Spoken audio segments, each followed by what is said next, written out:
tua presença, meu Deus, nós nos colocamos nesta hora diante de ti e viemos te pedir, Senhor, a tua graça, Pai. Viemos pedir que o teu Espírito Santo tenha a liberdade, Senhor, neste lugar, de vir, de visitar o teu povo, de falar aos corações, ó Pai, de tocar em vidas aqui hoje, em nome de Jesus Cristo, e que o teu Espírito Santo venha vivificar essa palavra nos nossos corações, Pai. Porque se isso não acontecer, então será simplesmente fruto do intelecto humano, será simplesmente uma palestra humana, e isso não pode nos ajudar muito, Pai. Mas quando o teu Espírito Santo vem e torna a tua palavra viva em nossos corações, Pai, isso muda, isso transforma vidas, e é isso que nós queremos. Por isso te pedimos, fala com cada um de nós, em nome de Jesus. Amém e glória a Deus. Amém? Aleluia. Provérbios, capítulo 20, versículo 14. Provérbios 20, 14. Diz o seguinte, a Bíblia, ó. Nada vale,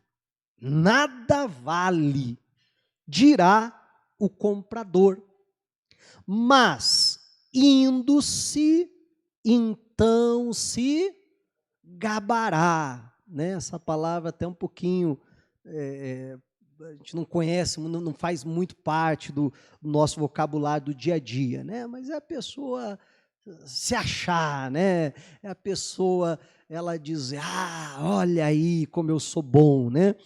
Então, a Bíblia diz aqui que o comprador, ele está interessado em uma determinada mercadoria, então ele chega e diz, não, isso aí não vale nada. Até a King James, tem uma outra tradução da Bíblia que eu vou projetar aí para você, colocar aí no monitor, que diz assim, ó, é o mesmo versículo, só em outra tradução.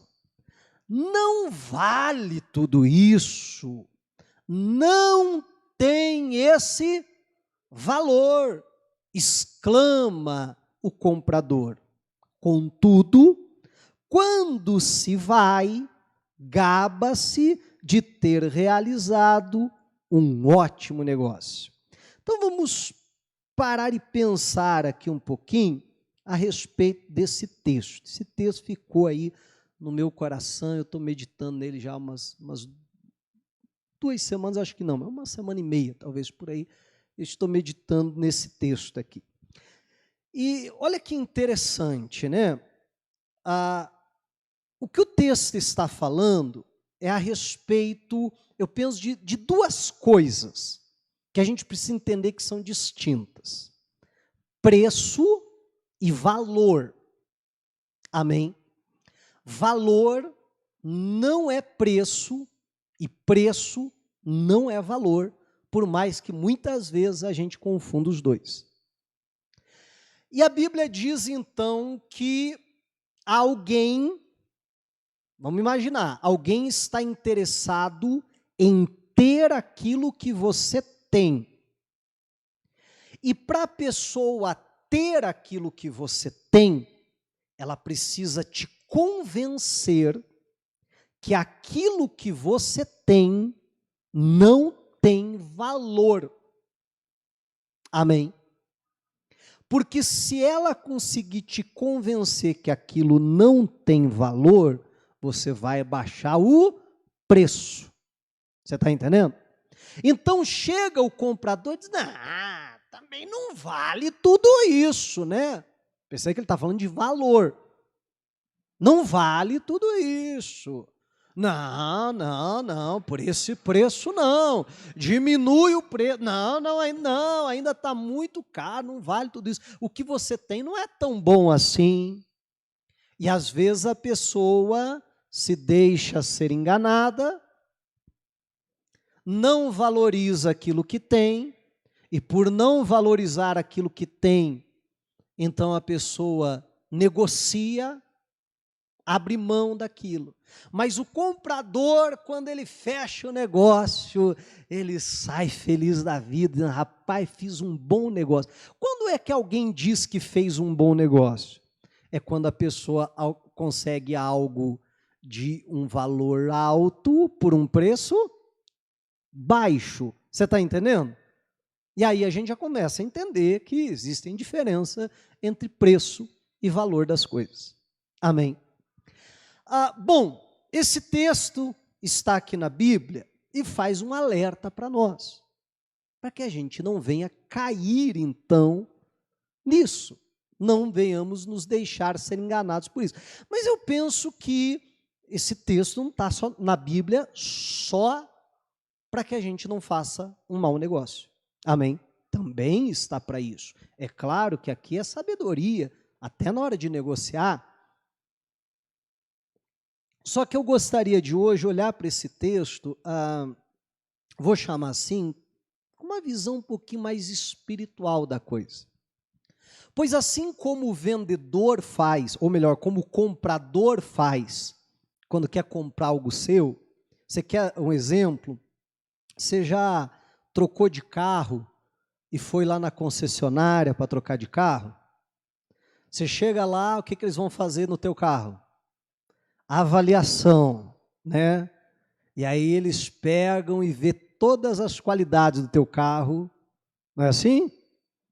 Geralmente não, eles vê tudo que é defeito e joga o preço do teu carro lá embaixo, não é assim? Lá embaixo. Aí você diz, mas rapaz, mas olha só, a tabela FIPE está valendo tanto, sem contar que ele está bem conservado, baixa quilometragem, tem até um acessório que a mais, deveria o preço ser acima da tabela FIPE. Então, mas você está vendo esse risquinho aqui? Não é assim? Só esse risquinho aqui já foi 5 mil. Ó. Aí ele joga o preço, não é assim? Só que aí, o carro que eles têm lá no pátio é 3 vezes o valor do teu. Eu trabalhei para uma senhora, certa ocasião, que ela fez isso, ela decidiu trocar de carro, só que ela foi e vendeu o carro dela para essas lojas concessionárias. Vendeu, depois de uns 3 dias bateu um arrependimento. Não sei se era isso tudo ou não, mas depois de um pouco tempo, coisa de dias, bateu um arrependimento. Rapaz, mas o que eu fui vender meu carro? Meu carro era tão bom. Não, quer saber? Vou voltar lá. E voltou. Chegou para o cara e disse, então, eu tô arrependido. Poxa, a vida gostava tanto do meu carro, quero comprar meu carro de volta. Ele disse, opa, beleza, vamos negociar. E aí eu não lembro os valores, né, da época, mas vamos chutar. Ela tinha vendido por 20 mil. O cara falou, não, eu vendo para você de volta. Então, vamos negociar, vamos, é 30 mil. Mas eu, como assim, rapaz? Mas faz 3 dias eu vendi para você por 20. Ele diz, mas agora é 30. Mas na hora de vender, nada vale, nada vale, nada vale, diz o comprador. Depois, com o negócio fechado, ele vai e gaba-se. Então, você perceba que o diabo, ele faz algo muito parecido com isso. O diabo, ele quer algo que você tem. Só que se você der um alto valor para aquilo que você tem, você não vai negociar. Você não vai abrir mão daquilo. Você vai lutar por aquilo ali, porque a gente luta por aquilo que tem valor. Amém? Então, o que ele faz? Ele diz, eu preciso convencer essa pessoa que aquilo que ela tem não tem valor. Porque quando eu conseguir convencer que aquilo ali não tem valor, a pessoa vai negociar. Você está entendendo? Vai abrir mão, não vai lutar por aquilo. E essa é a estratégia do diabo, sempre. Ele está a todo momento tentando nos convencer que aquilo que a gente tem, aquilo que a gente tem, entenda qualquer coisa, não tem valor. Para eu lhe chamar a atenção um pouquinho dessa questão do valor e tal, eu trouxe aqui comigo isso aqui. Você já viu isso alguma vez na vida? Eu ia trazer uma de 200, né? Mas primeiro que está ruim de achar. Segundo, se eu mostrasse para alguns, ia dizer, o que é isso, pastor? Né? Que eu nunca vi. Mas brincadeiras à parte, que é isso aqui, gente? O que é? O que é isso aqui? Isso aqui é um pedaço de papel. A grosso modo, falando, isso aqui é um pedaço de papel. Amém? Mas está escrito nesse pedaço de papel aqui, ó, R$100. Então, o que isso é? Isso é um pedaço de papel. Quanto que isso vale? Perceba que é outra pergunta. R$100. Mas aí, para ficar mais, para jogar mais lenha na fogueira, eu te pergunto, mas qual que é o valor de R$100? Ou quanto vale R$100? Ah, pastor, R$100 vale R$100, ué. Tá, mas você concorda comigo que esses R$100 aqui, no ano passado, ele não era o mesmo R$100 de hoje? O que eu quero dizer com isso? Se você pegasse uma nota dessa e fosse lá no mercado, no ano passado, você compraria X de coisas. Se você ir com esses mesmos, os R$100 não mudou. Verdade ou não é? Os R$100 não mudou. É R$100. Mas com esses mesmos R$100 você não compra a mesma coisa que você comprava ano passado. Se eu falar de 10 anos atrás, aí é melhor nem falar, senão capaz de chorar, né? Uma hora dessa. Então você perceba que o próprio valor expresso aqui, R$100, ele também, ora tem um valor, ora tem outro valor. Você está entendendo? Mas por quê? Olha só, eu tenho aqui um pedaço de papel. E eu tenho aqui também um pedaço de papel. Aqui está escrito R$100. Espera lá. Não vão dizer que eu estou falsificando dinheiro, tá, gente? Pelo amor de Deus. Aqui também, ó. Acabei de escrever, ó. R$100. R$100. R$100. Os dois são um pedaço de papel. Mas por que esse aqui a gente atribui o valor de R$100 e esse aqui a gente não atribui o valor de R$100? Talvez se eu quiser vender aqui, talvez tem gente que não pague nem R$1. Porque nós, como povo brasileiro, como sociedade brasileira, convencionamos que isso aqui vale R$100 e que isso aqui não vale R$100. Você concorda que os dois são papel? Então você perceba que, na verdade, isso aqui só vale R$100 porque a gente dá esse valor para ele. E isso aqui não vale R$100, por mais ter escrito aqui, porque nós, como sociedade, convencionamos que isso não vale R$100. Então você perceba com esse exemplo, não quero confundir a tua cabeça, por mais que muitas vezes pareça, mas que as coisas têm o valor que nós damos para elas. E aí começam a surgir algumas perguntas. Vamos lá, um exercício aí. Quanto vale a nossa liberdade? Quanto vale a nossa paz? Perceba que eu estou falando de coisas que não são palpáveis. Amém? Quanto vale a nossa comunhão com Deus? Quanto vale os nossos princípios? Quanto vale a nossa família? Quanto vale o nosso casamento? Quanto vale uma alma?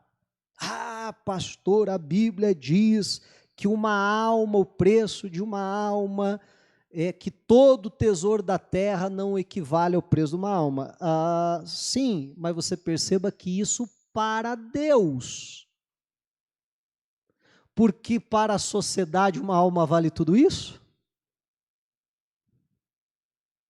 Está entendendo como tudo é o valor que nós damos às coisas. Então você perceba que tudo isso que eu falei, e se eu fosse citar exemplo, a gente passaria a noite aqui dando exemplo. Então, todas as coisas, e quando eu falo coisas, eu não estou falando de coisas palpáveis, elas também, mas outras tantas coisas, nossa própria família, casamento, isso e aquilo, tudo isso, nós damos um valor para essas coisas. Não um valor monetário, mas nós damos um determinado valor. E tem coisas que são inegociáveis para nós. E o que são aquelas coisas que são inegociáveis? É aquilo que a gente dá um alto valor. Entende? É aquilo que nós damos um valor imenso que não tem preço que alcance o valor que aquilo tem. Então eu digo, isso não é negociável. Eu não vou abrir mão da minha liberdade, eu não vou abrir mão da minha paz, eu não vou abrir mão da minha comunhão com Deus, da minha santidade, do meu casamento, da minha família, enfim. De uma porção de coisas. Agora, outras coisas, o diabo vai convencendo que aquilo também. Poxa vida, lembra do texto? Não vale tudo isso, né? Não é assim que o comprador fala? Perceba que ele quer o que eu tenho.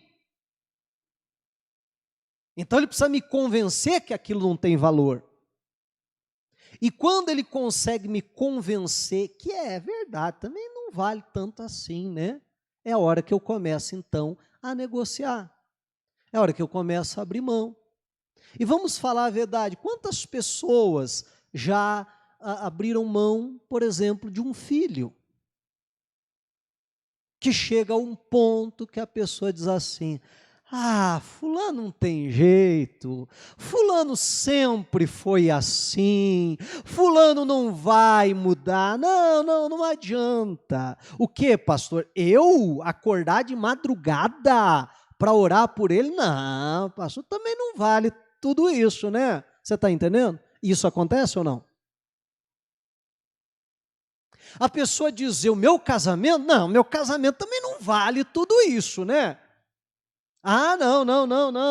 Não, chega, eu prefiro abrir mão, eu prefiro desistir, porque o diabo conseguiu convencer que aquilo não é tão importante assim. A minha santidade? Não, a minha santidade é algo importante, né? Mas também não é tão importante assim. Acho que de vez em quando eu posso brincar com o pecado, e assim vai. Então ele só vai conseguir de mim aquilo que eu tenho quando eu deixo de dar valor a isso. Entende o que eu estou falando?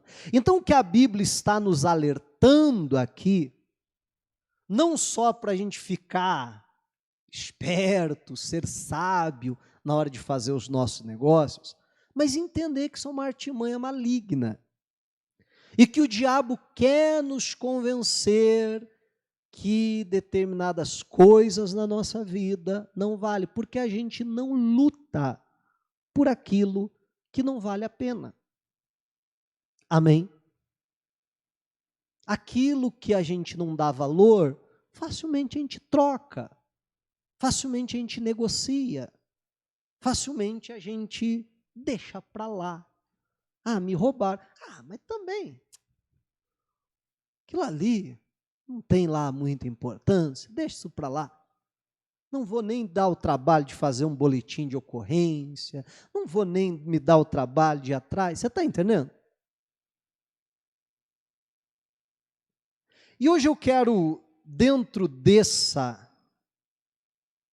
dinâmica, e eu já desenhei aqui onde que eu quero chegar, eu acho que eu podia até parar de pregar aqui, talvez, que o recado já estava dado, mas para a gente se aprofundar um pouquinho mais nisso, eu quero falar de dois personagens bíblicos hoje, bem interessantes os dois. Primeiro, vamos lá em Hebreus capítulo 12, para a gente ver o nosso primeiro personagem hoje. E você vai ver que os dois têm algo em comum. Isso é muito interessante até, né? Mas vamos lá, Hebreus capítulo 12, versículo 16. Nosso primeiro personagem é o Esaú. E eu poderia ler o relato lá de Gênesis, até quem quiser ler depois, é Gênesis 25, a partir do versículo 29. Seria importante você, chegando em casa, ler. Mas para eu não me alongar, eu vou ler só o texto de Hebreus 12 aqui, até porque eu acredito que para a grande maioria essa história aqui é bastante conhecida. A Bíblia registrou assim, ó: ninguém seja fornicador ou profano como Esaú. Vamos parar um pouquinho aí. Se a Bíblia está dizendo assim para nós, ninguém seja como Esaú, é porque eu e você podemos ser como ele. Podemos incorrer no mesmo erro que ele, sim ou não? Então, já é para ficar atento. Mas afinal de contas, o que ele fez? Vamos ver? Que por um manjar vendeu o seu direito de primogenitura. Porque bem sabeis que, querendo ele ainda depois herdar a bênção, foi rejeitado, porque não achou lugar de arrependimento, ainda que com lágrimas o buscou. Olha só o que a Bíblia está dizendo aqui para nós. Chama o Esaú de profano e diz que nós não podemos ser nem fornicadores nem profano como Esaú. Mas o que é profano? Profano é aquele que desrespeita ou viola aquilo que é santo, aquilo que é sagrado. Isso é profanação. Então, profano é quem faz isso, quem desrespeita o que é santo, aquilo que é sagrado. Foi o que ele fez. A Bíblia explica que ele trocou um manjar, a gente conhece a história, um prato do quê? De lentilhas, pela bênção da primogenitura. Aí vamos lembrar aqui do que se trata, né? Como eu disse, está lá em Gênesis 25, a partir do 29, você pode ler depois o texto. Mas a Bíblia diz que Esaú, que era caçador, enquanto Jacó era mais caseiro ali, e um belo dia o Esaú chega do campo, o carioca, quem sabe diria, varado de fome, né?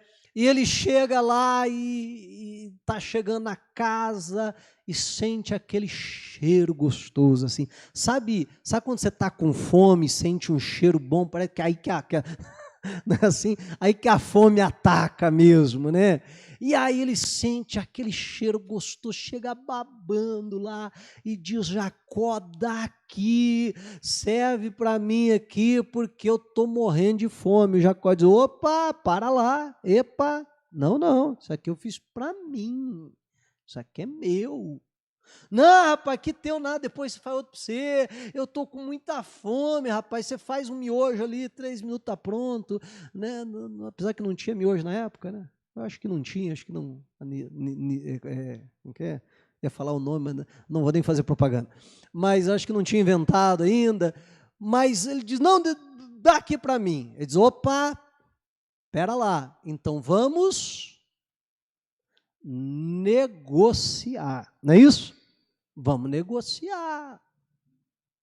Ó, eu te dou esse guisado aqui de lentilhas e você me dá a bênção da primogenitura. E a Bíblia diz que o Esaú diz consigo: do que me adianta a bênção da primogenitura? Rapaz, eu estou com fome e não dá para comer bênção. É isso que ele pensa: eu estou com fome e não dá para comer bênção, guisado dá para comer. Eu acredito que ele deve ter, na hora, pensado no pai, o pai que já não era nenhum garoto. Vamos lembrar que ele se casa com 40 anos, Se eles tivessem ali 20, os dois, então o pai já tinha 60, já estava quase se aposentando, né? Mas claro que 60 de hoje, daquela época não é o mesmo de hoje também, né? Eles tinham muito mais vigor físico, mas ele pensa assim, o pai está cheio de vida, o pai é um velho bem novinho, vai viver muitos anos, como de fato viveu, amém? Ele diz, o que me adianta? Tá bom, tá, ó, vamos negociar. Dá aqui esse prato de lentilha, toma para lá a bênção da primogenitura. Então a Bíblia chama ele de profano por causa disso. Porque ele troca algo permanente, algo que alcançaria não apenas ele, mas todas as gerações. Então eu posso chamar aquilo até de perpétuo ou ainda de eterno. Eterno não, nem perpétuo, vou chamar de eterno para ficar mais fácil. Era algo duradouro. Você já parou para pensar? Muitas vezes a gente diz assim, o Deus de Abraão, de Isaac. Já parou para pensar que a gente poderia estar dizendo assim, e de Esaú? Mas por causa de um prato de lentilha, a gente diz o Deus de Abraão, de Isaac e de Jacó. Olha o que o cara fez, amém? E por isso a Bíblia diz que ele é profano, ele troca algo eterno por algo momentâneo. Vamos parar para pensar, ele comeu aquela comida, 4 horas depois, máximo mais 5 horas, como é que estava ele? Com fome de novo. Não é assim? E acabou. Ele troca algo natural por algo espiritual, porque a Bíblia aqui em Hebreus diz que ele trocou a bênção. Então não era só o direito de primogenitura, porque naquela época o primogênito tinha direito a uma herança maior do que os demais filhos. Mas não era só isso, era a própria bênção de Deus que ele negociou. E ele faz isso.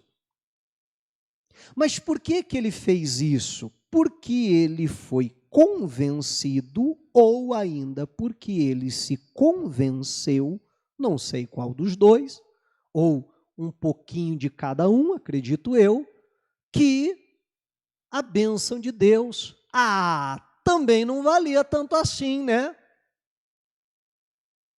Porque se ele desse o valor que deveria ser dado à bênção de Deus, ele negociaria? Ele olharia para o Jacó e diz, é ruim, rapaz, que você vai ter minha bênção, mas eu morro de fome, eu como pedra, eu sei lá, lambo a parede aqui, sei lá o que eu faço, mas isso é inegociável. Mas por que ele negociou? Porque ele é aquela pessoa imediatista, olha para o pai o pai vai viver muitos anos, o que me adianta isso? E aí, às vezes, eu não sei se você já ouviu, eu já ouvi muito essa frase, você vai evangelizar, falar de Jesus, né, para um jovem, e às vezes a gente ouve assim, não, rapaz, eu sou jovem, virar crente, ir para a igreja, não, eu sou jovem, eu preciso curtir a vida, não é assim? Não, quando eu for velho, eu penso nessas coisas, agora não, eu quero curtir a vida. Então, aí a pessoa vai trocando, porque a pessoa ela olha e diz, não, eu vou viver muito tempo ainda, isso aí eu me preocupo depois. E quantos destes nunca chegaram na velhice?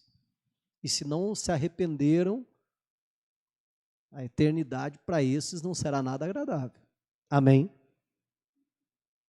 Olha que coisa séria. Mas por quê? Porque alguém os convenceu, ou porque eles se se convenceram que aquilo não tinha tanto valor assim. Não, eu curti a vida, vale mais. Está entendendo? Não. Eu ter esse prazer do pecado vale mais, eu ter esse lucro ilícito vale mais, e assim vai. Aí eu quero lhe chamar a atenção para o segundo personagem nosso de hoje, e aí a gente vai lá para o segundo livro de Samuel, capítulo 23.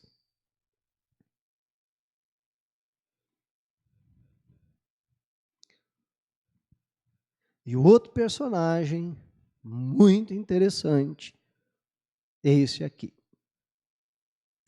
Aqui a Bíblia está descrevendo de uma, posso chamar assim, uma tropa de elite que servia a Davi, que ficou conhecido como os valentes de Davi. Eram pessoas da maior capacidade, eram pessoas de uma valentia sobrenatural, não era à toa que eram chamados dos valentes de Davi, e era realmente uma tropa de elite ali que servia a Davi. E aqui a Bíblia vem descrevendo cada um deles e os feitos de cada um. Por que que esse entrou nesse grupo? Por que que o outro? A Bíblia fala de um que pegou a espada e lutou, mas lutou por tanto tempo que a espada, a mão ficou cravada na espada. Terminou a batalha e não conseguia abrir a mão. A mão ficou presa na espada, e tanto que ele lutou. Outro lá que, num tempo de inverno, entrou numa caverna que tinha um leão lá dentro e matou o leão. Tipo, era gente, né? Só para você imaginar assim, a turma que era, né? E aí, descrevendo essa turma, chega no Samá. O Sama, tem uns que não tem acento, outros têm acento, eu vou chamar de Samá. E aí diz assim, versículo 11. E depois dele, que vem falando uma lista, né? Samá, filho de Agé, o Ararita, quando os filisteus se ajuntaram numa multidão, onde havia um pedaço de terra, o que diz aí? Cheio de lentilhas, olha elas aí de novo. Amém? Olha elas aí de novo. E o povo fugira de diante dos filisteus. Este, né, o Samá, se pôs no meio daquele pedaço de terra. E o quê? E o defendeu. Defendeu o quê? O pedaço de terra. Lutou por aquele pedaço de terra, defendeu ali aquele lugar. E feriu os filisteus. E a Bíblia diz, e o Senhor operou grande livramento. Diga a glória a Deus. Olha só, vamos entender isso aqui. Em primeiro lugar, eu gostaria de logo lhe chamar a atenção para a tal da lentilha. E eu confesso para você que eu já preguei sobre o Esaú, como falei há pouco dele, já preguei sobre o Samá, mas nunca relacionei um com o outro, apesar que as duas passagens bíblicas estão falando de alguém que dá valor a algo, a ponto de arriscar sua própria vida por aquilo, e alguém que não dá valor, a ponto de trocar aquilo por um prato de lentilhas. Amém? Mas eu particularmente confesso para você que nunca caiu a ficha, por mais que eu já falei de um, já preguei sobre o outro e tal, que os dois está lentilha aqui. Eu meditando sobre dar valor às coisas ou não dar valor às coisas, vieram à minha mente, dentre outros, mas vieram à minha mente esses dois personagens. E aí eu parei e disse, rapaz, mas a lentilha está aqui nos dois. E eu particularmente, talvez você já tenha observado isso há muito tempo, mas para mim me chamou muita atenção hoje, né, da lentilha. O que me leva a crer que o problema não é a lentilha. Amém? O problema não é a lentilha. Porque num texto, a lentilha tem um significado.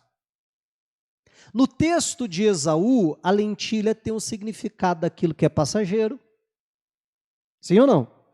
Né? Daquilo que não tem um grande valor, mas que ele troca, então, a bênção pela lentilha. Aqui, por outro lado, a lentilha representa algo que, para o Samar, tinha tanto valor, a ponto de ele arriscar a sua vida por aquilo. Amém? Olha que interessante. Bom, deixando de lado a questão lentilha, daqui a pouco a gente volta a ela, mas vamos imaginar a cena. Lá está o exército dos filisteus. A Bíblia chama de uma multidão. Ninguém chama de multidão 50 pessoas. Eu lembrei de alguém que chama, mas deleta. Se manter aqui. Ninguém, em sã consciência, chama 50 pessoas de multidão. Amém? Então, que me leva a crer que tinha muito mais gente do que isso. Que tinha para lá dos milhares. Do lado de cá estava o povo de Israel. E o povo ali, por mais que às vezes a gente tenha aquela imagem assim, ou nos venha à mente, né, quem sabe os agricultores por ali, quando vê, oi, um exército, corre! Não, o povo que a Bíblia está dizendo aqui era o exército de Israel. Algumas traduções até trazem assim, e o exército fugia. Então, aquelas duas nações sempre foram inimigas. E um belo dia eles vêm atacar o território de Israel. O exército se mobiliza, vai enfrentar eles, mas me parece que essa multidão dos filisteus era tão maior que o exército de Israel, que eles falam, gente, não dá para nós não. Perna para quem te quer. Sim ou não? E todo mundo correu. E o Samar, ele disse, não. E a Bíblia diz que naquele lugar havia um pedaço de terra, o que me leva a crer que não era nenhuma propriedade lá muito grande. Mas a Bíblia diz que estava cheia de lentilha. Amém? E aí, o Samar, ele diz, eu não sei se aquela lentilha era dele ou não, né? Ou ele está tomando as dores como nação e dizendo, não, os inimigos não vão roubar o que é nosso como nação. Ou se realmente aquela lentilha era dele, eu não sei. Me leva a crer que quem sabe fosse a dele, mas não sei, a Bíblia não traz maiores detalhes. Mas ele se coloca ali, eu gosto de dizer assim, ele finca o pé ali e diz, daqui não vai ter um filisteu que vai passar. Eu vou defender essa terra. Eu vou defender, ou melhor, essa terra não, esse pedaço de terra. Porque aqui tem lentilha. Tem coisa aqui que vale a pena lutar. Mas por que todos os outros correram, gente? Dentro do assunto que a gente está tratando. Por que todos os outros correram? Porque eles não deram valor. Não vale a pena. E aí vamos imaginar a cena, ó, todo mundo correndo, com certeza alguém olha para trás, até para ver se o exército está perto ou não, e eles vê quem lá? O Samar. Eu fico imaginando alguém parando e gritando, Samar! Assim, corre, Samar! Você está doido, rapaz!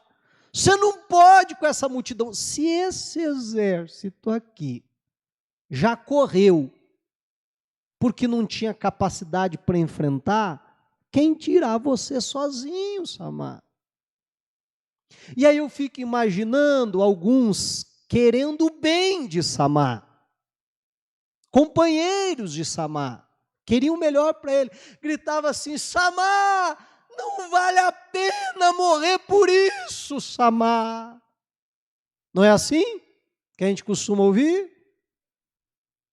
Não vale a pena tanto esforço, não vale a pena tudo isso, Faz igual a gente, corre que é melhor. Entrega logo para o inimigo. Não vale a pena lutar por isso aí. Então eles correm porque eles não dão o valor que Samá deu. Porque a gente não luta por aquilo que não vale a pena lutar. A gente só luta por aquilo que vale a pena lutar. Amém? E se o diabo conseguir nos convencer que aquilo não vale a pena, a gente simplesmente vai entregar. Mas quando a gente consegue enxergar o valor realmente que as coisas têm, então a gente vai lutar por aquilo.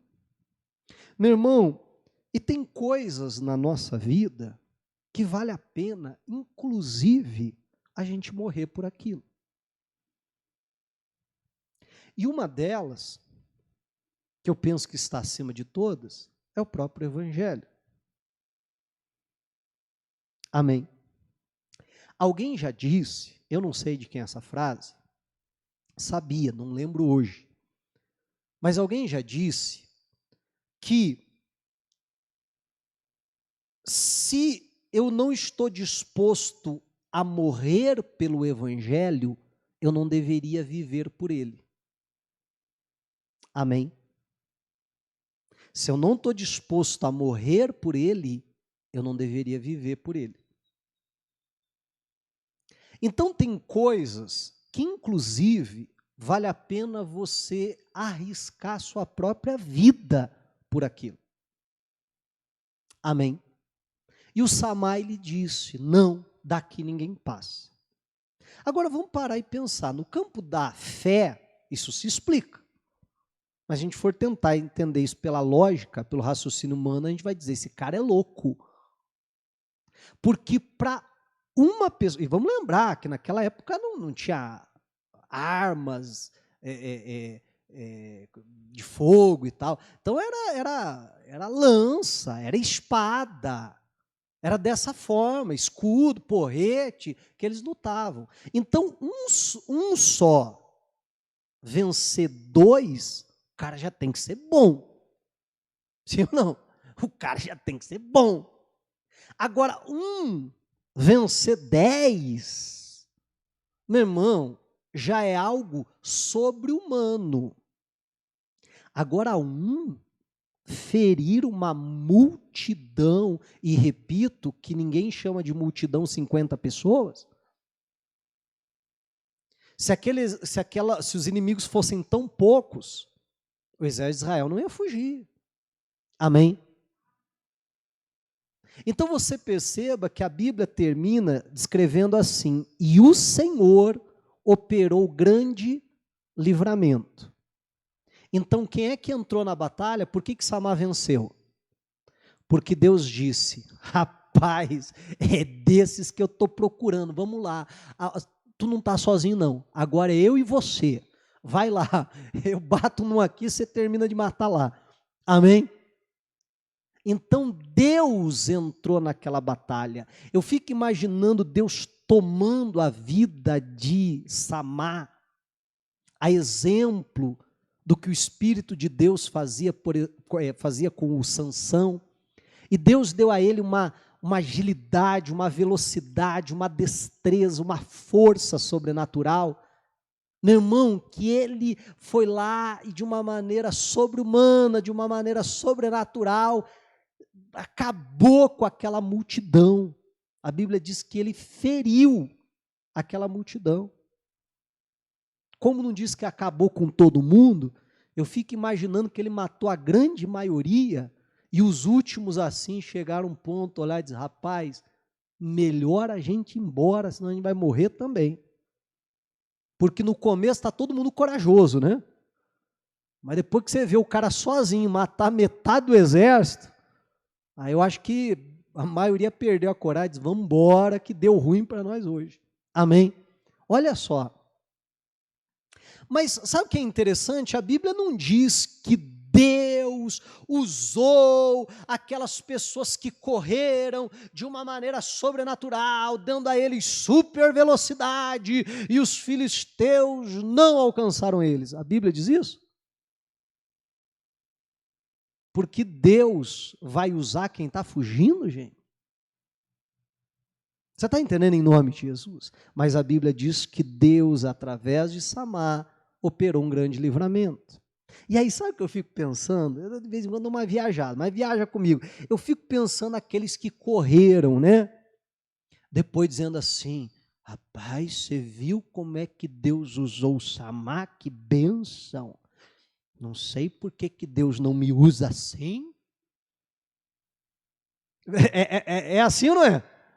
Poxa vida, eu também queria ser usado por Deus desse jeito, mas Deus só usa o Samar. Por que Deus não me usa também? Rapaz, mas você vê o inimigo e corre, quer ser usado por Deus ainda? Amém? Olha que coisa séria. Então, ele diz, não, eu vou lutar por isso aqui. Ninguém dá valor, mas eu dou. E eu não vou abrir mão disso. E você perceba que são essas pessoas que Deus usa de uma maneira sobrenatural. Amém? São essas pessoas que não abrem mão